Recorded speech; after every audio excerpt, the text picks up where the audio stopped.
I'm here today in beautiful downtown Victoria visiting the BC Provincial Parliament buildings. I'm here to take a journey back through the history of early BC and to take a look at the legacy it's left.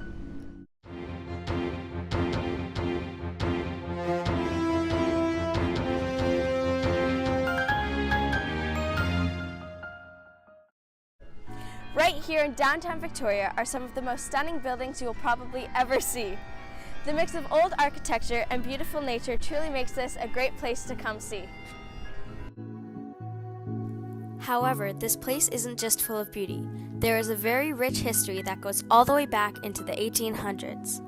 Victoria is the capital of British Columbia, Canada, and is located on Vancouver Island. The bit of water that runs between the two is called the Georgia Strait.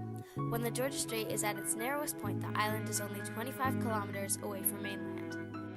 Let's now travel all the way back to 1842.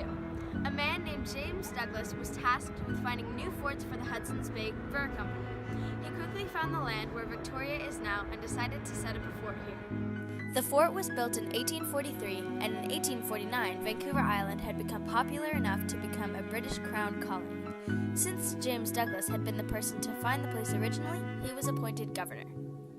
In 1856, gold was first discovered in BC, which grew the population like mad. There were tons of people coming in from all across the world to get this gold. Since all the people had to have somewhere to stay, James Douglas put lots of people in Vancouver Island. It was then that Frederick Seymour suggested to Britain that Vancouver Island joins the rest of BC.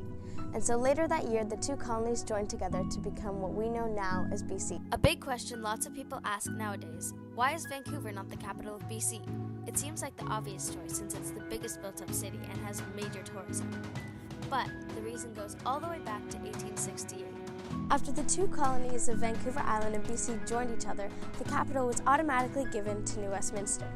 Frederick Seymour, the person who suggested the two combine, was appointed governor, and he wanted to hold a vote to allow people's opinions.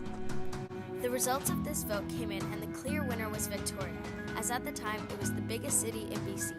Seymour, not wanting the capital to be on the island, held another vote. The vote ended up with the same outcome, and so therefore Victoria became the official capital of BC. In 1867, Ontario, Quebec, New Brunswick, and Nova Scotia joined together to form Confederation. Lots of people are surprised to find out BC wasn't a part of that. After Vancouver Island and BC joined each other, they sent a delegation to Ottawa with a list of their demands if BC were to join Canada. This list included a responsible provincial government, economic aid, debt concessions, and a major transport link to the rest of Canada. Then, sure enough, construction for the Canadian Pacific Railway began in 1881. Once this list was approved, the provincial parliament was put in these buildings called the bird cages. After many years of using these, Victoria decided they needed nicer ones, so there was a contest held for architects to design the new parliament buildings. A man named Francis Rattenbury won the contest and started building. Construction then finished in 1897. Many people thought of the buildings as too showy and unnecessarily detailed. However, after time, they became more and more accepted.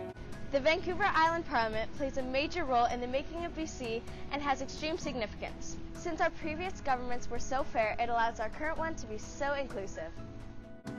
I 100% recommend making a trip out here to Victoria, BC to do some learning for yourself. As although Victoria may not be a great big city, it is still a remarkable home to some of the most fascinating buildings in history.